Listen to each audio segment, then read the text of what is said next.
Monsieur Bqali, donc il est là. Oui. Il y a Monsieur Bqali, donc vous êtes là. Oui, je suis là. Vous avez, Dieu merci.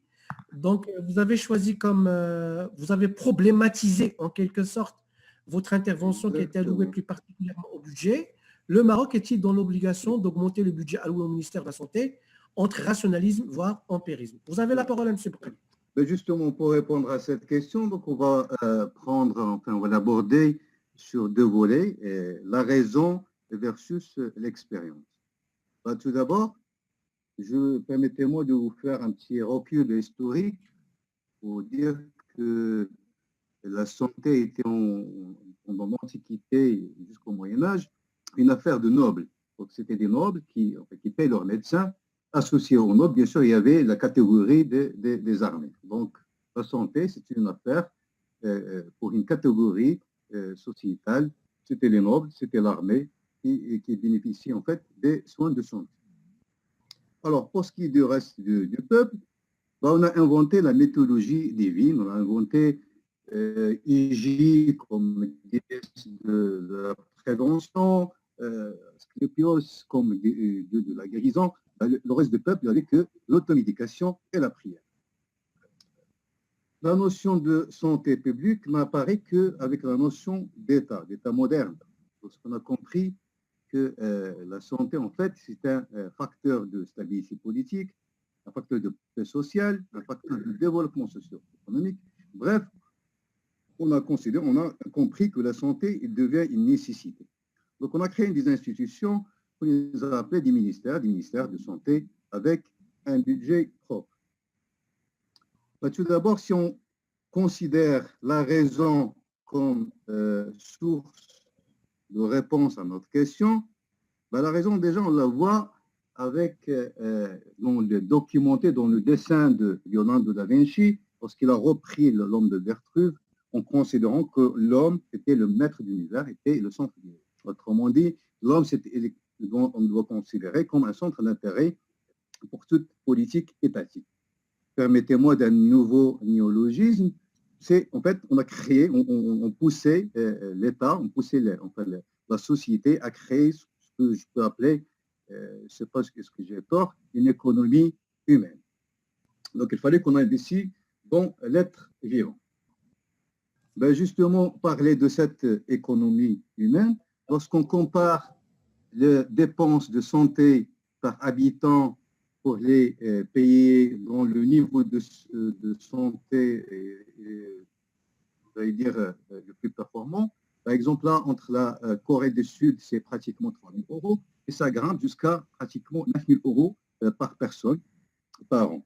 Ça, c'est les pays dont le niveau de santé, on va dire, est le plus performant dans le monde. Lorsqu'on voit le Maroc, donc le Maroc, on a malheureusement que 160 $ par personne par an, ce qui est pratiquement la moitié de ce que dépensent l'Algérie, la Tunisie et même la Jordanie.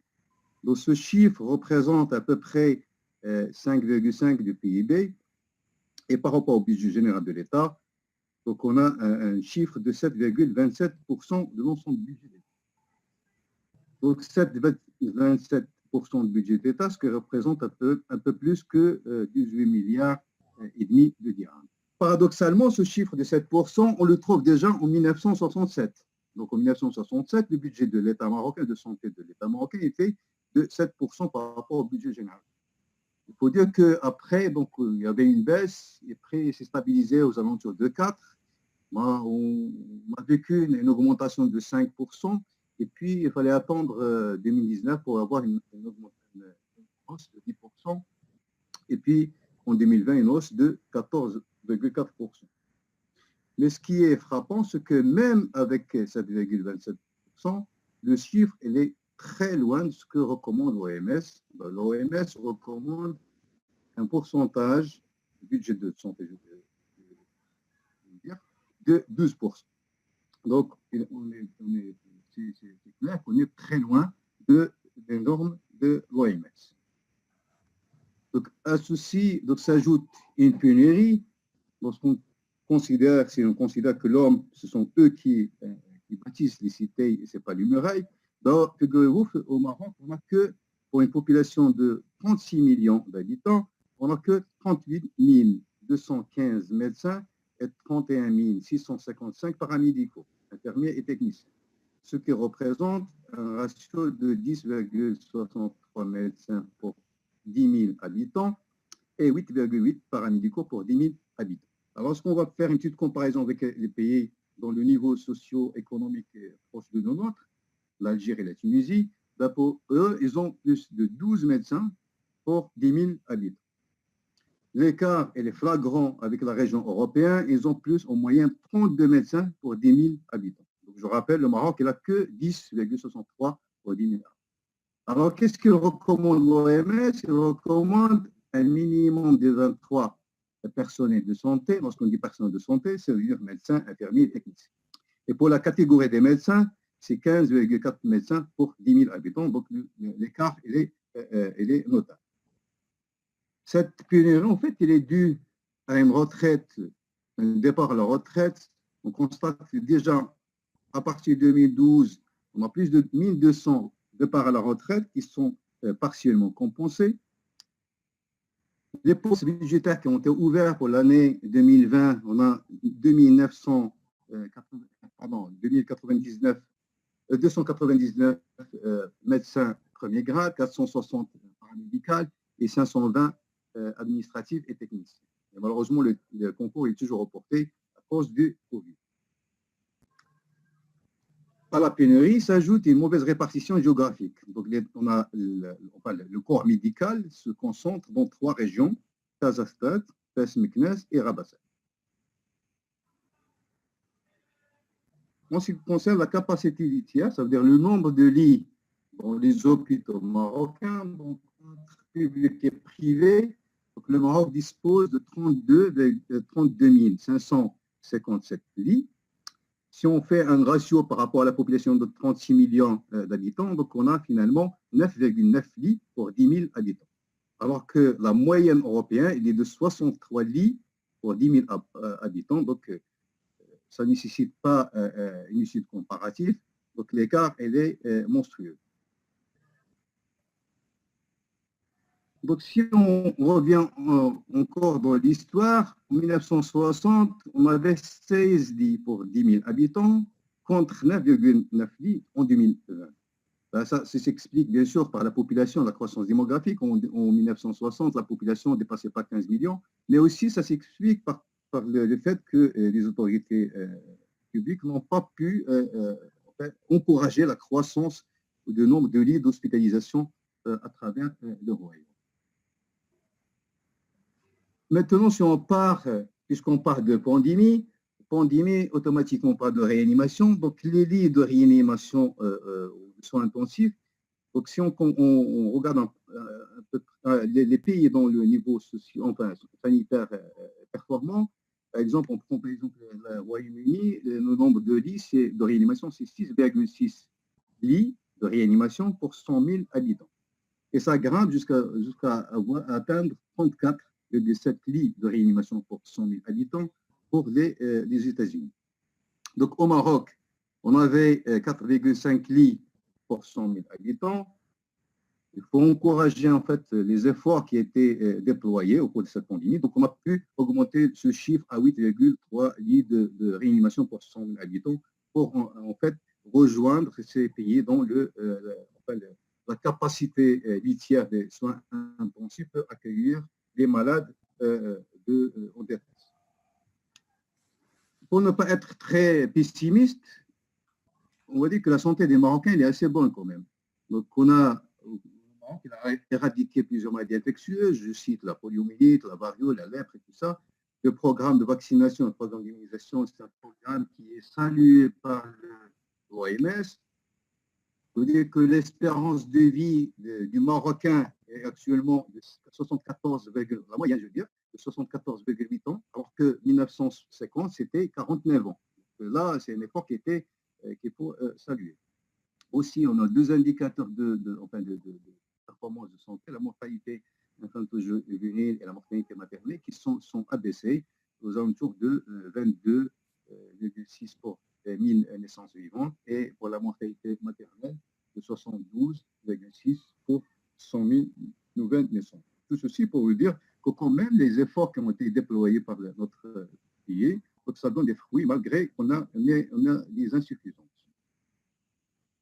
Alors, malheureusement, la santé marocaine doit faire face à une panoplie de pathologies qu'on voit émerger. Donc, 21% des Marocains ont au moins une maladie chronique. 75% des décès sont liés aux maladies non transmissibles. Donc, finalement, les programmes de santé doivent faire face à une émergence de pathologies lourdes, des pathologies qui sont onéreuses, qui demandent de l'argent. Ils doivent faire face à une croissance démographique, faire face à vieillissement de la population avec toutes les pathologies qui sont suivies, et aussi doivent faire face à des situations exceptionnelles, situations de crise sanitaire, catastrophes, épidémies et pandémies. Donc finalement, des programmes doivent assurer les prestations à la fois en temps normal et en temps d'exception. Alors, si on considère l'expérience comme source de réponse à notre question, ben déjà l'épidémie du SARS, du MERS et de H1N1 et le Covid dont on assiste en ce moment, ça va continuer, ça ne va pas s'arrêter, c'est sûr que ça va continuer. Donc, font que notre espèce, l'espèce humaine, l'être humain qu'on considérait le centre de l'univers, le centre d'intérêt, se voit aujourd'hui menacé par ces pandémies. Alors, en ce moment, quelles étaient les priorités de notre ministère? Les priorités, c'était de prendre en charge les maladies cardiovasculaires et les maladies cancéreuses en premier lieu. Ça, c'était parmi les objectifs tracés. Et on voit apparaître des crises sanitaires, des épidémies, des pandémies qui sont très consommatrices d'argent. Bon, je ne suis pas d'économie, mais vous me pardonnez si je dis des mots comme ça, pas économiques. Mais je veux dire, c'est des trucs qui vont consommer de l'argent, qui demandent de l'argent. On a une crise, il faut que l'argent soit prêt pour l'infrastructure, pour l'équipement. Alors que pour les maladies cardiovasculaires, les maladies cancéreuses, là, c'est un programme qui est établi, on a fait un plan, donc c'était bien calculé. Un petit mot sur le plan santé 2020-2025, c'est une vision dans ce que la santé prévoyait. Donc, en fait, ce plan, il a ramené des modes innovants de financement. D'abord, il a recherché un nouvel équilibre entre les prestations offertes dans le cadre de panier de soins. Donc, il essaie de faire une extension de la couverture médicale de base et la réduction des charges des ménages dans un but de garantir en fait une protection financière en réduisant la part des ménages de 15 vers 25%, alors qu'aujourd'hui, actuellement, il est de plus de 50%. Aussi, dans ce plan de santé 2025, donc on comptait augmenter le financement pour atteindre 8% à l'horizon de 2025, alors qu'on sera toujours au-dessous des normes de l'OMS qui sont de 12%. Ils ont pensé à diversifier les moyens de financement de la santé par le partenariat public-privé, par l'amélioration de la présence des organismes gestionnaires, de responsabilité, par la réduction des coûts d'accès. Donc tout ça, c'est un petit résumé de ce que le plan de santé 2025 prévoit. Associé à ça, donc on a pensé aussi à élargir l'assurance, élargir la couverture médicale. Donc on pensait donc à élargir la MO pour couvrir 34% de la population, créer assurer les travailleurs non salariés pour atteindre une population de 33% et élargir la catégorie des gens qui profitent de Ramadan vers un chiffre de 12 millions de personnes. Donc tout ça, c'est des efforts qu'il faut saluer quand même. Mais qu'est-ce qu'on a appris de la pandémie 2019, Covid-19? Donc on a appris qu'on n'était pas totalement prêt. Il faut avouer que le monde entier n'était pas totalement prêt, mais encore nous, parce qu'à cause des insuffisances en structure, à cause de l'insuffisance en équipement, en ressources humaines, mais finalement, on n'a pas une autosatisfaction pour combler les demandes qui étaient dans une situation de crise. aussi, on a soulevé certaines questions, quel rôle du secteur privé quel rôle doit jouer le secteur privé? Quel rôle doivent jouer les facultés de sciences? Malheureusement, au Maroc, je n'ai pas les chiffres dans le tête, mais on a une vingtaine de facultés de sciences, de laboratoires de virologie, d'immunologie, de biologie. Mais qu'est-ce qu'ils font, ces gens? Moi, j'en ferai une petite parenthèse pour vous parler en fait, de l'expérience d'Espagne. L'Espagne, il a sollicité toutes les facultés de sciences, généticiens, virologues, tout le monde, la personne qui veut participer, qu'il vient participer. Parce que c'est des gens, c'est des chercheurs qui peuvent donner leur coup de main dans cette situation de crise qui nécessite de serrer les coudes. Mais aussi, quel rôle de la médecine vétérinaire? Dès le début de coronavirus, on parlait d'une zoonose, on parlait qu'il se transmettait des chauves-souris, on a certainement parlé de mode de transmission entre chats et hommes. Mais quel rôle de la médecine vétérinaire pour gérer cette pandémie? Bon, tout ceci souligne l'intérêt de restructurer le système de santé selon le concept dont notre ami Idrissi aime beaucoup, c'est le concept de One Health System. Bon, le concept de One Health System suppose que l'être humain vit autour d'une faune et d'une flore, des animaux et des végétaux, et que la santé de l'être humain dépend avec les autres êtres vivants, que ce soit l'animal, que ce soit le végétal. Donc, traiter une pandémie, ça peut passer aussi par la médecine vétérinaire, ça peut passer aussi par l'agriculture, par l'agroalimentaire. Tout ça doit être pris en considération dans le système, ce qu'on appelle One Health System. Donc, vous allez encore me permettre de mon néologisme, et si j'ose dire, il faut considérer que la santé est une armée blanche, ou une armée douce peut-être. Pourquoi? Parce qu'une gestion, une crise, c'est une guerre. Une pandémie, c'est une guerre. C'est une guerre lorsqu'on a une guerre. Donc pour la guerre, il faut donner tous les moyens nécessaires pour atteindre le but. Le but, c'est en fait d'éradiquer, de combattre l'ennemi. Donc, je pense que l'esprit d'armée douce ou d'armée blanche doit figurer dans les stratégies de la ministère de la Santé. Alors, budget, pour moi, qui ne suis pas du domaine de l'économie, pour moi, c'est symbole d'argent. Symbole d'argent, pourquoi? Pour financer acheter les équipements, les infrastructures, et aussi pour recruter. Donc, je rappelle que on n'a pas besoin d'argent juste pour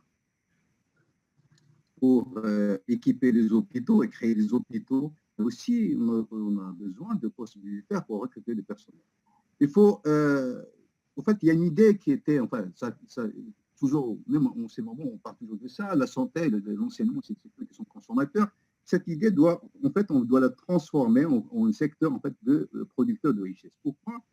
Parce que si on arrive à transformer ou créer au sein du ministère de la Santé un département d'investissement dans la recherche, dans l'industrie médicale, médicaments, de matériel médical, paramédical, cette source de richesse pourra-t-il financer, j'ose dire, le financement enfin, de la santé ou diversifier en fait des moyens de financement de la santé.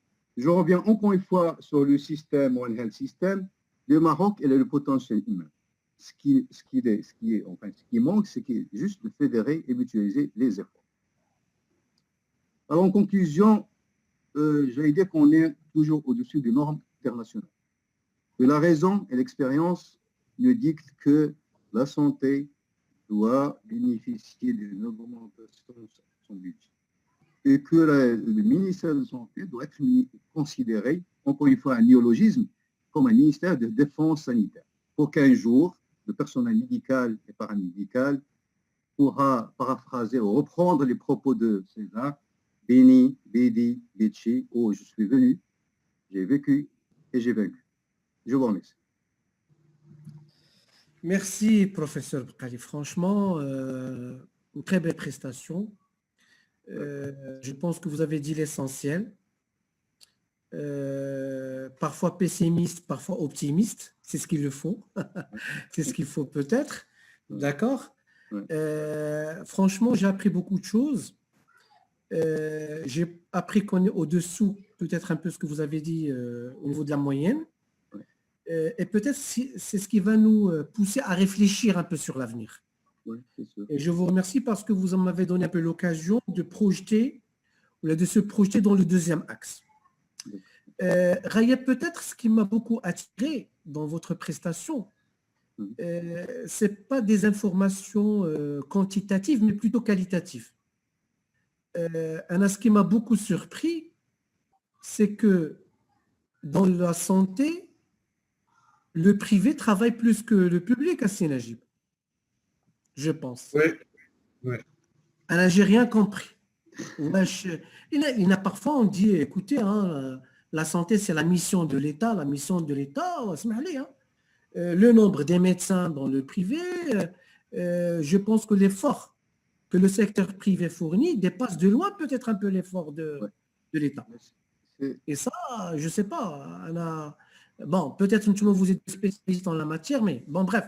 Si je peux juste rebondir sur cette question, en fait, oui. Il faut dire que depuis quelques années, donc chaque fois que le ministère de Santé ouvre des postes budgétaires pour les médecins, par exemple, il ouvre 400 postes, il y a juste un quart qui vient. Pourquoi? Parce que la fonction publique n'est plus suffisante. Oui. Donc, on vous donne quelques sous et on vous envoie dans un patelin. Donc, ça, c'est plus... Intéressant. Exactement. Donc, la plupart des gens, maintenant, ils s'orientent vers le privé. Pas de motivation. Donc, c'est la motivation, peut-être. Merci, M. Brkali, pour cet éclaircissement.